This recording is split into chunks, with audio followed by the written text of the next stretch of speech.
Hello,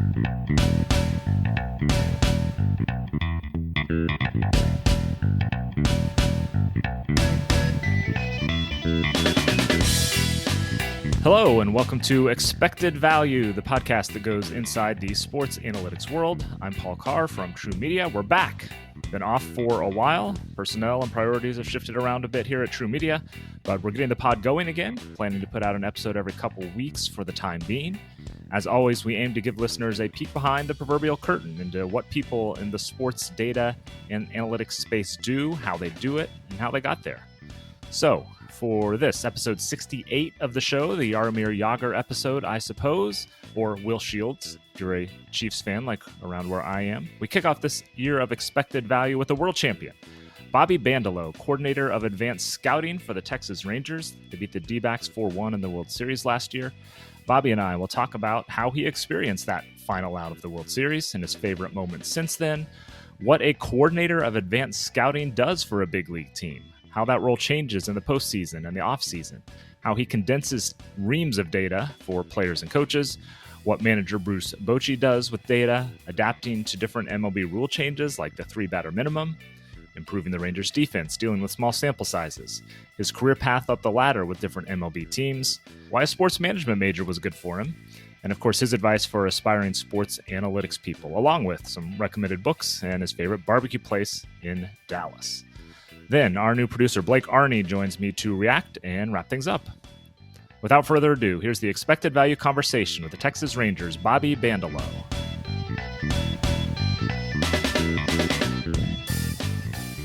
We're joined now on Expected Value by Bobby Bandelow, coordinator for advanced scouting for the world champion Texas Rangers, which I know you won't get tired of. Bobby, let's start right there with the World Series, Game 5 in Arizona. How did you experience the final out? So the final out, I spent the previous outs in the stands, and I was watching with our advanced scouting team. I was watching with our assistant, and when Marcus Semien hit the home run, that's when I knew it was like, hey, like this thing has a pretty good chance that, you know, maybe we should be making our way downstairs for this. And so the last out, I was right behind the dugout, right outside of our video room, and I just being amongst the support staff that were also in that hallway, ready to celebrate, and then watching it on the TV, the monitor that they had up there. It was surreal. I mean, to see that experience, to see our support staff and accomplish something that they have been wanting to do their entire life, and knowing the amount of lives that we've touched with it, and then embracing each other within that, it was a really special moment. So watched it right. The last final out was right behind the dugout. That's pretty cool. We'll get into a little bit more of the post-championship celebration a little bit later. But let's start with what you do right now with the Rangers. We'll work our way backward through some of your career as well. For those who, you know, if you're not on a baseball team, you may not even know what a coordinator of advanced scouting does. So let's just start with highest level. What do you do what do you do during the season? What in the world is advanced scouting? And it sometimes can be misunderstood as advanced scouting, where it's like, oh, like Right. your scouting is better than just a normal scout. It's like, no, like completely different. So advanced scouting is something we look ahead. We are the preparation for our next opponent. And so we are supplying our coaching staff, our players, with information, with data, with scouting reports on our next opponent, on strength, weaknesses of hitters or pitchers, tendencies of hitters or pitchers. We're supplying them with that written information, subjective and objective information. So one thing that kind of took me back, I didn't know what advanced scouting was. It was something that I love media guides, and it's something that I looked up and down bios and front office executives, and I said, you know, what did they do? What's their journey about this? And a lot of them came from something called advanced scouting. And I was like, what in the world is this type of thing that most of these guys have? And you really see with advanced scouting, you're in the day-to-day operations of a Major League Baseball team. You are trying to find ways to put your personnel on the field to succeed. You're trying to put people in the best places to succeed, to win, and you're in the day-to-day grind. You're dealing with the highs, you're dealing with the lows, and you kind of see, you know, the ins and outs of how a team operates. So I see now where advanced scouting is. It's much more than just looking ahead at your next opponent. You're also different phases of the game where you have a past, present, and future aspect of it, where you're reviewing your execution, you're trying to win today, and you're preparing for your next opponent. So on we'll say a given game day, are you concentrating on that day's game? Are you looking ahead to the next series? What's your kind of how far ahead are you generally looking? So when it comes to that, we are looking at one series ahead. Typically, we have another advanced scout that is working two series ahead. So he's supplying our coaching staff to prepare for their next opponent. We kind of cover multiple series at a time. To be honest with you, that's kind of how Hmm. our operation goes. So we are looking ahead two series ahead. Our coaching staff is looking one series ahead, as a full staff. We're looking at the current series and how can we make sure we're trying to win the day. So that's typically how we operate. And how when you're in the postseason, obviously you're playing the same team multiple times in a row. You don't necessarily know who your next opponent is. How does that role for you change when you get into a playoff situation?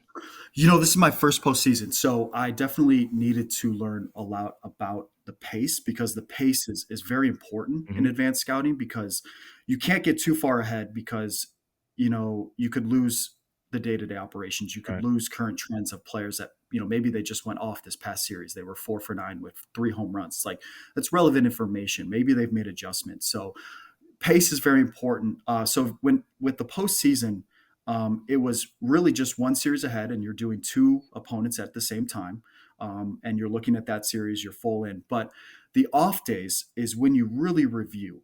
You're doing your normal game review, but you're kind of doing a full diagnosis of your own team? Are they exploiting different weaknesses that maybe a previous opponent is doing?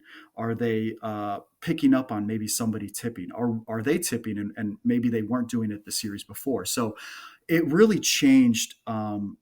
Not so much of looking ahead, but it was more allowed us to review a lot more and make adjustments on a more quickly, I would say. So that's how our operation changed in the postseason. And what, to the extent that you're comfortable sharing, like what sort of output? I guess let's start with the sources. Actually, what are you pulling from? Whether it's video, whether it's data, advanced, traditional. What sort of things are you pulling from to put something together for the coaching staff? So in the regular season, I would say from April to August, we were pulling data and video, right? And so a lot of our data comes from either third-party sources, which most of it is coming from True Media and their data source. They're using it for data ingestion, whether it be rate stats, counting stats, uh, base running, fielding, offense pitching statistics, as well as looking at the visualizations of the heat maps, and just looking through. And then they combine that with the video aspect, right? They're watching things. So yes, maybe somebody is 10 for 30 against the fastball, but they're absolutely cheating to the fastball. So Mm. yes, they can hit the fastball. Maybe we can try to expose them with pitch backwards, right? Let's pitch with some more breaking balls early in the count, some fastballs later in the count. Yes, he's hitting really well against the fastball, but maybe there can be some count sensitivity, some recency bias, and looking at how he does mechanically with the video implementation. Yeah. So that's typically a nice blend between April and through August. And then in September, it kind of changes, right? So with advanced scouting, we have pro scouts that are on the road and some amateur scouts, and we ask them to actually look at our next opponents. That was something new that I did this year. We did this year from an operation standpoint, where we wanted them to look at and sit on teams for 1 week, one series, 2 weeks at a time, whatever it may be, pick up on little nuances, right? We don't need to know that this guy is doing really well against a fastball. We don't need to know that, hey, his out pitch is a slider. We know that, right? We have the information, we have the data sources for that. But what our advanced scouts can do is they can pull in small things that we can't see through video, right? That, maybe that gets trimmed up, and he comes set in a different way on fastballs and breaking balls. Mm. Maybe an infielder moves or shifts his feet, right before coming pitch, because he knows that it's going to be a fastball, and he's trying to play to a tendency to, shade up the middle a little bit more. These are just small things that, how can we use our eyes and our ears, what the ballpark is telling us too, right? It's like, different padded sections, different fence sections, different parts of the outfield. Can we play more aggressive, going to balls to our left or versus to our right? Just using our scouts' experience to our benefit, trying to pick up small, not even say wins, but more so outs. Can we pick Yeah. up ways to prevent the extra base? Can we pick up ways to create an out? Can we pick up ways to maybe advance an extra base from an offensive standpoint? So from that aspect, we relied more on some of our pro scouting, our subjective take down the line more than we did in the regular season, which, in my opinion, it helped us win a World Series. Yeah. So you're taking all this information, you're synthesizing it into something to, something relatively concise to give to coaches so it's actionable. What are your keys to communicating in that way? Because obviously you don't hand them 100 pages for, every batter you're going to play or whatnot. How do you synthesize that into an easy to use way for coaches? It's so funny. We really did. My first few years here in advanced scouting, we had a very dense packet of information. It was like 150, almost 200 pages of information. And yes, do we expect you maybe some sort to read and interpret that information? Absolutely. But in my opinion, we have this smaller section of the report where it's like, I need you to know these, bullet points. I need you to know these few pages. And I think that's where our roles as advanced scouts coordinators, our operation is, we are that filter for the coaching staff, where we take this immense amount of data and boil it down to actionable items that we believe, knowing our team and our strength and our weaknesses, how we can use this to our advantage, and boil it down to for ways for coaches to consume. And then the coaches will then take that and synthesize it even more down, filter it more down into ways that the players can consume, and make it actionable in the ways that they seem fit. So to answer your question, it's just layer by layer, and having those built-in layers are very helpful. So let me ask, we're obviously recording this in the off season. We know what you're doing day to day. What are you doing in general in the off season aside from recovering from 162 games plus a playoff run? Yes, yes. So my wife will tell me that we definitely need to spend more time together. So that's the first thing. This Okay, off good season, answer. yes, yes, spending as much time as possible. Obviously, the hours are not as much of a grind. Try to limit more hours. Try to work from home a little bit more often. When she's off, I would like to be off. I'd like to spend time with her. We kind of make it work in the off season by seeing our family more often as well. So we'll make trips together. Anything that we do, I want to do it together with her. It's she's a big part of this. So Yep. spending time with family, with friends, with the wife, it all adds up. But catching up on some sleep, catching up on reading, that's where I kind of get back into, whether it's different books of baseball books or non-baseball books, trying to make sure that you're on the trend. You're understanding where this industry is leading, where other industries are headed as well, and try to make it applicable to baseball. So that's really a time to recharge the batteries, rethink some things mentally, and then, how can we use this into our next season? So let me ask a couple Bruce Bochy questions because he's Mm. an old school manager and one of the older ones in the game, might be the oldest. I can't remember, but he's also spoken openly about how open he is to, I'll just say, analytics in general. What do you like about how he approaches mixing those two things? I truly cannot say enough great things about Bruce Bochy. I really can't. He is an incredible leader, and I'm blessed to be working with him and to learn from him. And that was something I wasn't too sure of how it was going to go. Right, as you said, like, maybe the oldest manager in baseball. Is this a man that is stuck in his ways? Is this a man that is not going to be open to different things? I just didn't know. I didn't know who he was. I didn't know. I knew that he was a three-time World Series champion. I knew his track record, but you don't know how he operates. And then when you first meet him and you talk through things, and when he talked to CY and he brought up the fact of, like, one of his first questions were, how is the R&D team? How are the analysts? It's like, Nice. okay, right? I mean, that's amazing. He Good wants to start. know. That's a great start. It's like you're at least open to these things.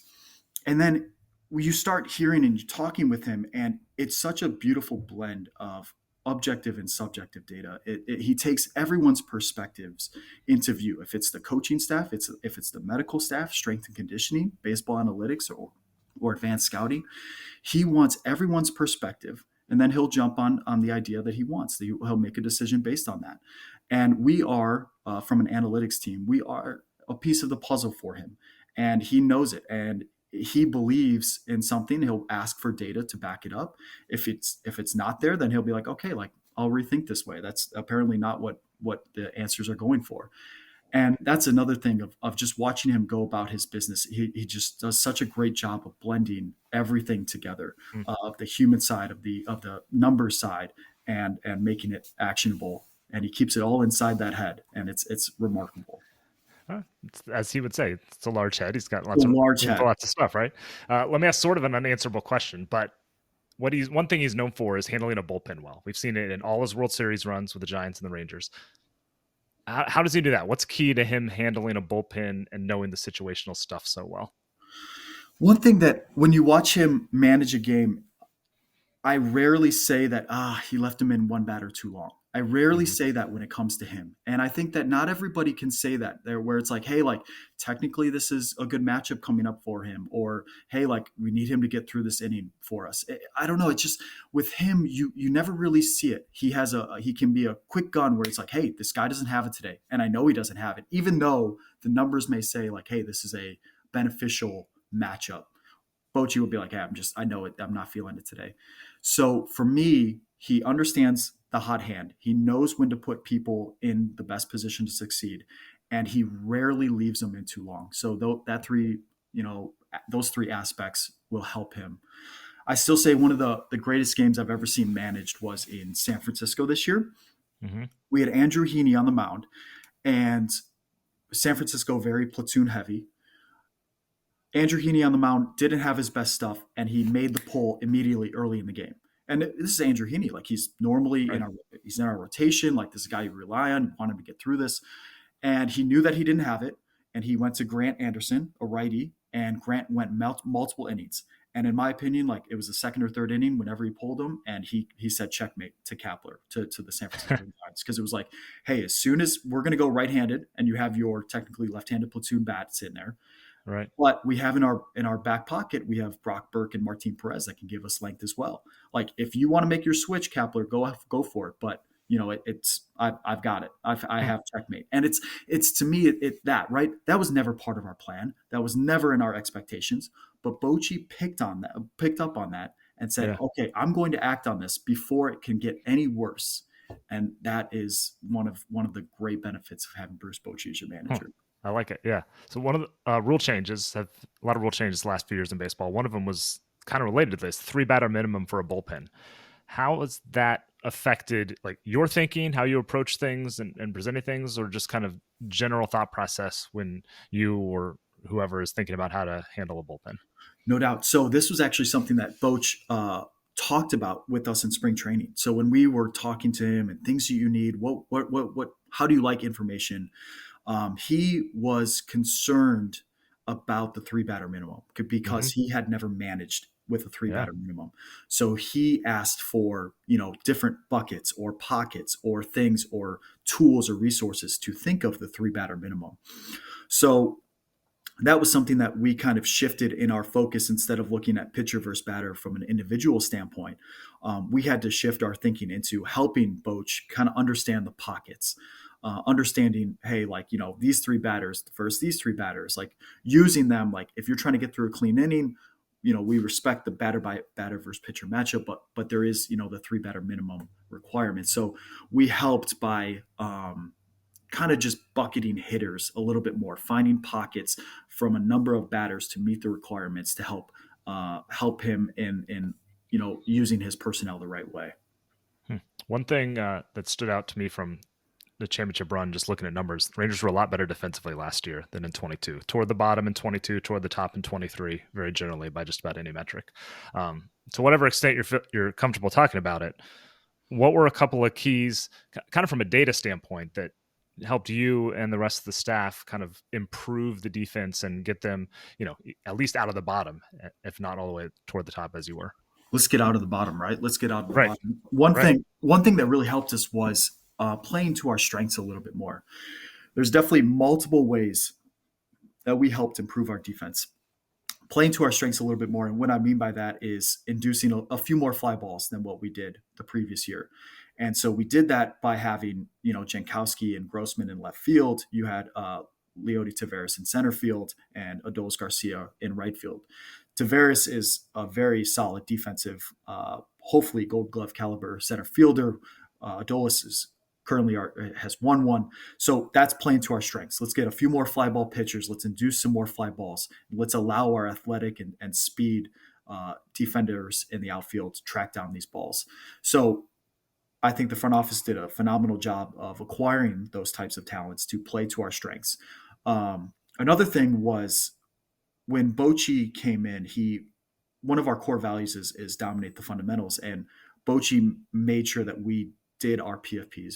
He made sure that we worked on our defense, day to day, and we really focused on positioning of our players, not just where our model tells us, from a batter versus pitcher matchup, but like playing to our strengths a little bit. Like if an infielder is worse going to his glove side or arm side, like let's maybe shade a little bit further to help him with that.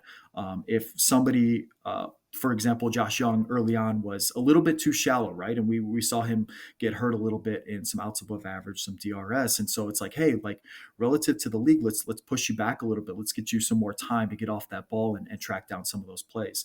So using the numbers while combining more intent behind these things will help us, right? We have a very solid up the middle defense already with Jonah Heim, Marcus Semien, Seager, and Taveras.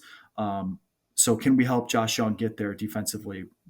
Incredible internal clock, very solid defender at third base. And now Nate Lowe adds a gold glove to his. And that was something that really took off of like, hey, Nate, he was so intentful behind, spring training practice, from fielding ground balls to working on scoops to being in the right position. That's something that him and Tony Beasley worked on a daily basis and continue that into the regular season. One thing that we looked at through the numbers, when you look at some of Nate Lowe's bad plays, though, where he was getting hurt by sometimes PFPs, right? So one thing that I think can kind of get misunderstood with the numbers is you see a poor defender at first base, but somebody has to get credit when the pitcher doesn't cover first base, and it's not going to be the pitcher. So it's something that we wanted to work on, and Mike Maddox feels very strongly about too, of just working on your PFPs, fielding your position, covering first base when it's necessary. And so, as a cause and effect relationship, you improve Nate Lowe's defense by simply working on PFPs from a pitcher's perspective. So defense is a team aspect. If it's an opportunity statistic, how can we better help and put ourselves in the best position to succeed? All right, let's talk a little bit about some of the other things you've done in baseball, because there's so many jobs on a team that people don't know about or are curious to learn about. So before coordinator of advanced scouting, you were an analyst for Major League Operations, a couple different levels with the Rangers. What does that mean? What did you do in that role? What in the world does that mean? So there was a need when I first got here to Texas in 2018. We were fairly a small front office in terms of manpower, and so at the time in 2018, our director of baseball analytics is my Ryan Murray, and he was kind of downstairs for a little bit, helping the major league staff out, helping the support staff, give them numbers, give them what they needed, while also answering questions in the front office capacity, whether it be player evaluation, player development, working on models, anything related to baseball analytics. So wore a lot of hats, right? And Yeah. so there was a clear need to kind of allow front office to be up there, answer those high level questions while also answering some of the major league staff questions, whether it be simple queries, right? This is before we had True Media. So, hey, like what is his, OPS on outer third fastballs, or what are they doing the last 2 weeks against high spin breaking balls, things that we can easily access now with True Media, but we just didn't have the systems in place. Yet. So that's one thing that we definitely helped answer, whether it be player plans or major league strategy or using our personnel. We just needed to answer questions objectively from an objective standpoint. And that's what that first job really helped me do, is to be there for our major league staff, to be there for our players at the major league level and answer anything that they had objectively. one side question that's made me think of, and along with Mhm. something you referenced earlier. How do you deal with small sample sizes? You mentioned like this guy's red hot. He's 4 for 9 with 3 home runs, which is obviously something. It's also not everything because more is better. How do you deal with that? Whether it's talking to coaches, players about it, how do you handle small sample sizes for better or worse?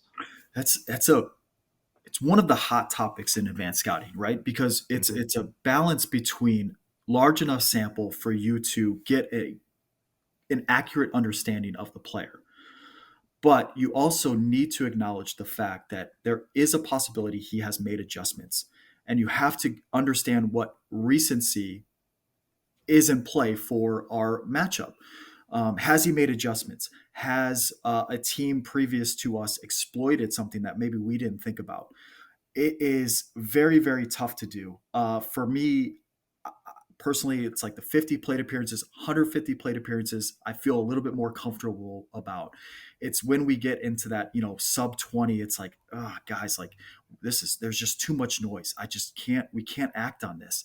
And that's where a lot of it can be in the pitcher versus hitter matchups, right? It's like, somebody's 4 for 9 off this pitcher versus hitter with, 3 home runs.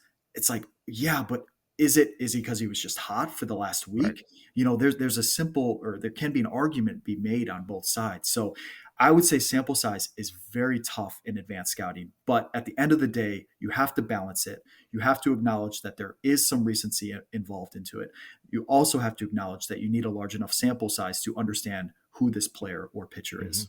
Yeah, no, that's good. It's tough stuff to balance for Oh, sure. Back to your career path. Before you were with the Rangers, you were a minor league video intern with the then Indians. Uh, what does that mean? I mean, we know these video in the minor leagues, but what does a video intern or a video analyst or whatever you might want to call them do at the minor league level? yeah, so that was something I just asked the minor league video coordinator for Cleveland. I met him through a mutual friend, and I just asked if he needed help ever, and that's how the ball got rolling for the minor league video intern for Cleveland. And so when I asked for help, he's like, actually, we have an opening at Cleveland's low A affiliate, Lake County, and they've installed this new unit. It's called TrackMan. And I Hmm. was like, well, that sounds pretty cool. Like, what are we tracking? And he's like, we're not really sure yet of what this is. Like, all right, let's find out. So in 2015 was my first year, and I just charted TrackMan, and that's when I first got my feet wet in some of the data. I didn't know any of this even existed, and I was like, hey, like, what is spin rate? What does that mean? Like, what is induced vertical break? Right. What is Everyone all was this? figuring it out at that point. Right? Was like, what is this? He's like, honestly, we don't know yet. But it's a blank canvas and like knock your socks off. So I was like, all right, sweet. So let's check some stuff out. Like let's see what spin rate does to fastballs. Let's see what spin rate can lead to for breaking balls. And you kind of see, okay, like interesting, where you have induced vertical break. It leads to more pop-ups and fly balls. Like interesting. More depth on sinkers can lead to more ground balls. High spin on breaking balls, it seems to lead to more swing and miss. It's like very, very high level, and it's you're not even thinking about where this can go or the capabilities of this and what it will do to the industry. You're just like, wow, that's really interesting stuff. So then in 2016, I was promoted to our AAA affiliate and in Columbus, and that's where a lot more data, a lot more information with them. I not only was doing TrackMan, I was also helping with the consumption of video, but that's where I asked our coaching staff if I could do a little bit of advanced scouting. I didn't know what this was. It seems to be what a lot of people are craving in the front office, and quite honestly, like let's take more onto the plate.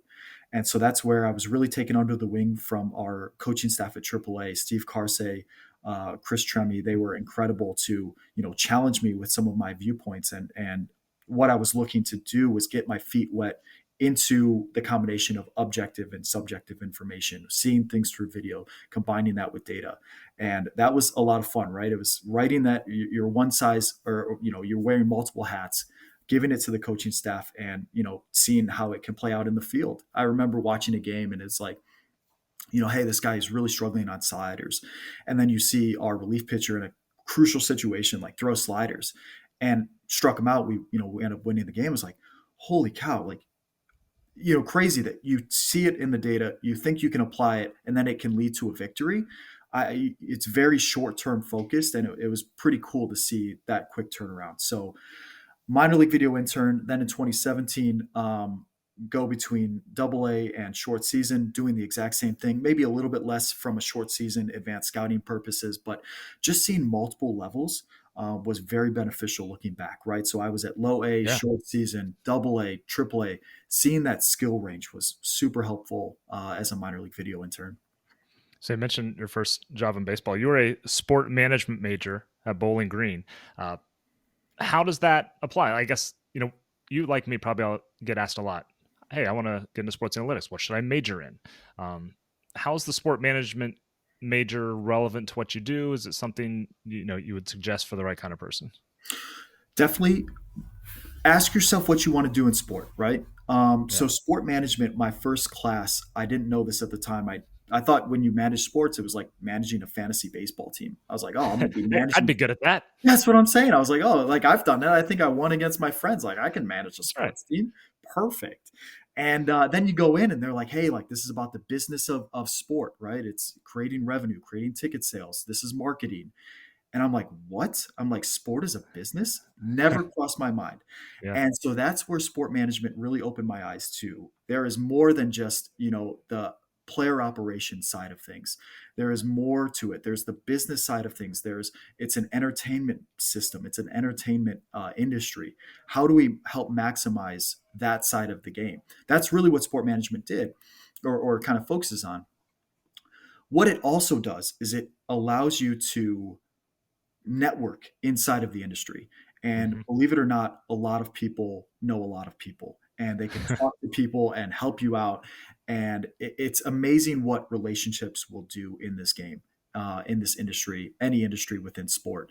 So sport management really challenged me to go outside of my comfort zone and meet people within the industry.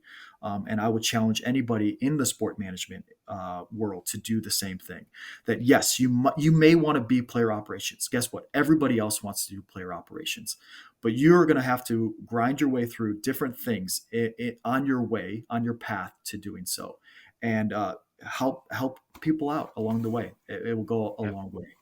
What other advice or maybe let's suppose technical skills or skills in general that someone again asks you, "Hey, I'm interested in getting into this industry," whether it's a student, whether it's a career change, and you say, "What kind of things are important to have from a skill set standpoint?" So specifically talking about baseball, it's so there's so much information and data out there. You have to find a way to pull in the data. We are not talking about just Excel spreadsheets anymore. We are talking about SQL. Can you write simple SQL queries? Can you visualize the data? Can you put it into a digestible format, whether it be for players, for coaches, or for front office? But a lot of this information is out there, and we need ways to pull it in some way. So the number one skill set, I really would say, at its core, you need to have obviously a great work ethic. Everyone is going to have a great work ethic. Everyone works extremely hard in this industry and within sport. But what you need to do next is you need to have that curiosity to figure out problem solving, essentially. If ways to pull in information, ways to visualize this, way to answer questions that maybe somebody hasn't been able to answer about. But yes, the technical skills we're talking about are SQL, R, Python. Those are the three hot names. But you have to at least have some type of coding experience to answer some of these high level questions to at least attain the information that they're looking for. Right. All right. We wrap things up with our playing favorites segment, which is going through a number of your favorites. So let me start nice and simple. Your favorite number. Number at 42. So growing up, I was 13, but Hmm. as I grew and I was educated, 42. I started to love 42. BB-13 was my nickname growing up. It sounds more like a Star Wars droid than it Right. does Yeah. than anything. But yes, so 42. Once I saw Mariano Rivera pitch, and then I fell in love with it. The professionalism, how successful he was, everything about Mariano Rivera, and then all of a sudden, like, yeah, Jackie Robinson, duh, hello. Yep. And look everything that he's accomplished beyond baseball. Like the number 42 just is my favorite number, and it will never change. I love that number. It's a good one. I like it. Who's your favorite player as a kid? Baseball or any sport, really? Growing up, it was Jim Thome. I thought, I wore high socks growing up playing baseball. It's what it was. I was a tall, skinny little guy, so I could never wear 25. That's why I stuck with 13. I thought maybe I could be like an A Rod or something like that. But Jim Thome was my favorite player. Uh, the charismatic character that he is, how kind he is, everything that he did for that city of Cleveland. Jim Thome was the guy.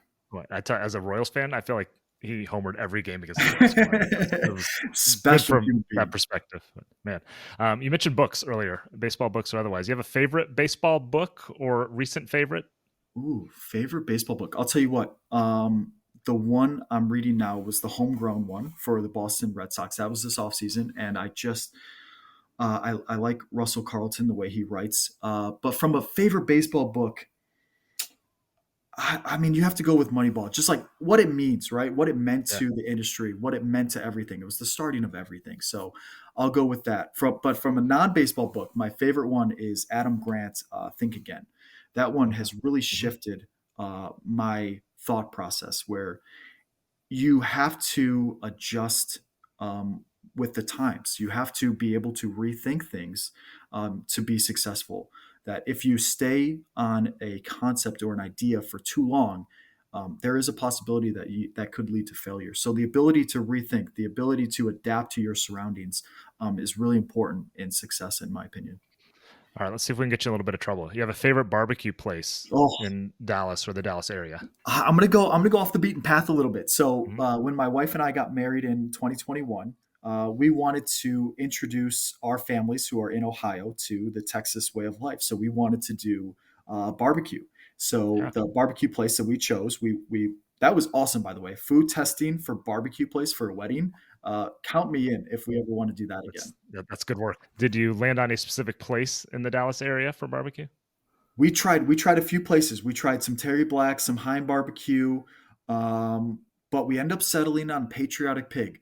So that's a place in the DFW area that maybe not a lot of people know about, but it was our favorite. So Patriotic Pig Nice. is my favorite barbecue in All right, DFW. I'm putting it on the list next time I'm down there to see my brother. All right, and finally, favorite moment you've had since winning the World Series. Something cool you got to do, experience, whatever it might be, since winning the title.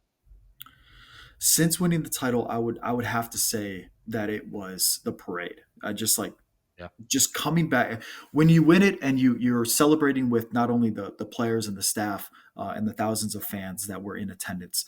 I wanted to see the scale at which we touched people's lives, and we connected generations, and we were the first ones to do it first for the Texas Rangers. And to see that scale from a few thousand people in attendance for Game 5 to hundreds of thousands of people at the parade in Arlington, that was the most special moment of it all, of to see everyone that loves the Rangers, that were so appreciative of everything that these guys accomplished on the field.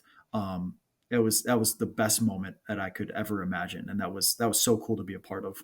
yeah, that's great and a good way to end this. Bobby Bandelow, coordinator for advanced scouting for the Texas Rangers, the world champion Texas Rangers. Thanks for joining us here on Expected Value. Thank you. Back in the True Media studios, I'm Paul Carr. Thanks again to Bobby Bandelow for joining us on the show. You can follow him on Twitter at B_Bandelow, Bandelow. Check our show notes for that link and other articles and things that we talked about. I'm joined now by our new Expected Value producer, Blake Arney. Blake, welcome aboard. Good to have another Midwest guy working on the show with me. What did you take away from the conversation with Bobby? Yeah, I'm glad to be here. Bobby, I feel like his energy was the first thing I picked up on. That guy just seems to love what he does, and you love seeing and meeting people in this industry that are like that.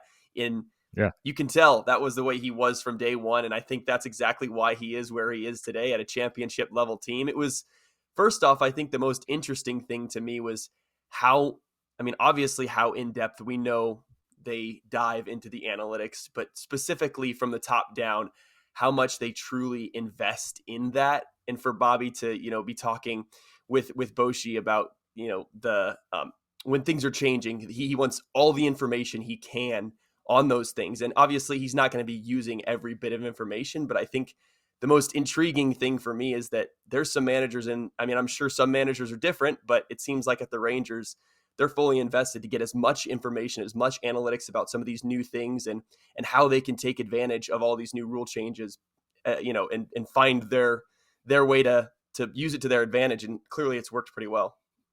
Yeah, and I think I've seen that. I've been at True Media for about 6 years. And I mean, we would meet with managers and coaching staffs 6 years ago, but I think it's just more and more where they have more people, there's more information.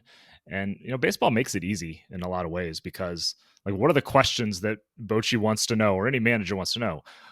What counts are they running on? How well does this guy do this? How does this guy do that? That's all super answerable, or at least provide context, put percentages on it, whatever.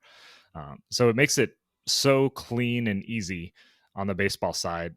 But again, in these 6 years, we've just seen, I'll call it the manager on down on the coaching side, work so much more closely with, we'll just say the front office or the analytics people. That's been a lot of fun to see and see the kinds of questions they ask and things like that. Yeah. I was also, in kind of the same vein, there's just so many more jobs like Bobby's now in sports, in other industries too. Jobs that they're tricky to learn about from the outside sometimes, but they exist. And these jobs require these people who both understand the data and they understand how to present the data and use the data. I think of kind of what I used to do at ESPN's research department and still do with some broadcast networks, and what you've done with broadcast networks and such. We're not the ones tracking or coding or developing algorithms, but we understand what the data does and how it works and how people will use that. You're almost a data translator of sorts who can kind of speak the data language and the baseball language or the soccer language or whatever it might be. And the fact that these jobs exist is good. And for people, we try to expose people and show that these things do exist, because maybe you want to be a coach. Well, understand the data and how to present it to a player makes you a better coach. Or maybe you want to be the other side and you want to be an engineer or something. Understanding baseball helps you develop models, apps, graphics, whatever it is. So regardless of kind of which way you want to go, knowing both those sides and knowing how to speak between the two is super valuable. It helps you find your spot, like Bobby did with the Rangers. It worked out really well for him. Absolutely. And another little piece that I thought was pretty interesting was when you're talking about small sample sizes, because I know personally when, going through data, finding all these interesting little pieces, you have to really just be smart about, okay, is this valuable? Is this something that is worth presenting? Because I'm sure, as you know as well, scrolling through, finding all kinds of good data, there's plenty of times where you find something, you think it's a gold mine, and then you go a little bit deeper and you go, okay, maybe not a big enough sample size, probably not something I should present. Yeah, and I liked how he answered it in just saying that, maybe those last 9 at bats or whatever are significant because he's changed something, and that's where you got to watch the video or something like that. Because on the media side, which you and I are both a little more on, you have to say that the guy is 6 for his last 8. Does that mean anything? Maybe not, probably not. But it's, it's worth mentioning, and it's just a different thing than you're saying it for a TV radio purpose than if you are figuring out how to attack him. So, but it's a good point, because oftentimes I think the reverse can be true. You just throw anything out if we don't have 50 at bats or 100 at bats or whatever it is. But maybe something's different. And that's where you have to blend stuff. You got to blend the numbers with the eye test or the video or whatever it is. So it was a pretty interesting answer, and I liked how, he doesn't dismiss it, but it's not something you have to include either. All right. Thanks, Blake. Thanks one last time to Bobby Bandelow for joining us on the show. Lots of other baseball guests in our archives, including Jonathan Toscas, who won a World Series with the Nationals in a similar role to what Bobby does with the Rangers. Tegan Ashby, she's a software engineer with the Phillies. And our own Joel Holtzman, who filled all sorts of behind-the-scenes roles with multiple MLB teams before joining us about a year ago. While you're there, please subscribe, rate, review the show. We appreciate all of that and any sharing across social media or good old-fashioned word of mouth. We'll be back in a couple weeks with Ben Zosmer, who works for the Mets and is also known for using data to predict the Oscars, which is what we'll talk to him primarily about, something a little bit different.